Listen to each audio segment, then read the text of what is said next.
We've been talking about it for months, that when you have a media and an algorithm that tells you, especially young people, over and over for over a decade, that Donald Trump, his supporters, his administration, anyone who votes for him is an extremist, is a threat to our country, a threat to democracy, is like Hitler, is like Mussolini, is like a authoritarian, a tyrannical leader. When you tell people that over and over and over again, it becomes truth to them.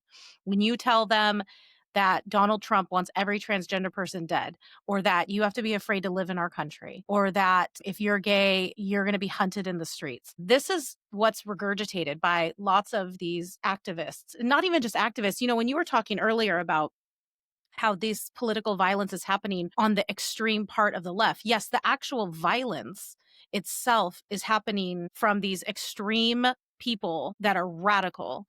But what I'm watching that scares me almost as much is that the mainstream part of the party is liking those posts, not denouncing it, not saying these are our people that are doing this. They're not acknowledging it.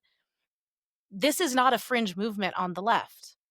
When I was looking at my posts yesterday that I had saved from these horrible, I will say it, evil people that are rejoicing and happy that this happened to Charlie Kirk. People on the left are saying this is fringe. This isn't who we are. There's so many more Democrats that are sad about this than aren't. And I'm saying, look at these posts and look at how many likes they have.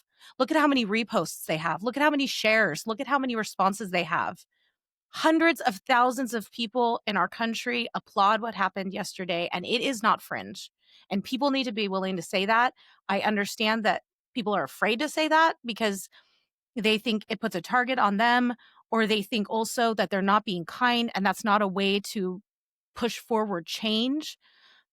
But if you are not willing to say what is the truth, then what are we doing here? And that's what scares me almost more than the specific acts of violence, are the normies that are Democrats that are saying, well, I might not say it, I might not do it, but I'm okay with it. I'm kind of all right with it. I'm kind of thinking, no, that's not such a bad idea. Trump is exactly right. He was exactly right in everything he said. This is what happens when you lie to people for years.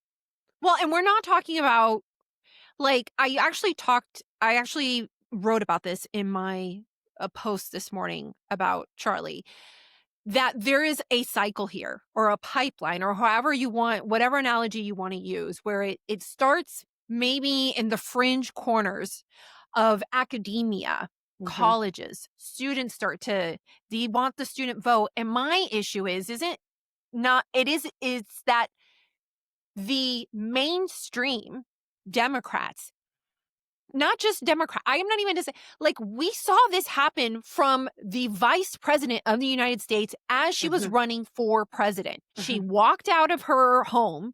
She stood at a podium, and she, in so many cloaked, packaged words, warned Americans that Trump was essentially Hitler. Over and over again, the cornerstone of Biden's campaign and actually the campaigns when Trump was running back in 2015, immediately, that he was going to be a dictator, that he's going to be fascist, that he's, Hitler adjacent. You have Crockett, who jokes around and calls him Timu Hitler. Like, we're talking about mainstream, and the mainstream Democrats in positions of power and influence don't strongly disavow the violence that is coming from their side of the party, which Republicans always do, are always asked to do over and over again. And even when they do, they're asked to do it again.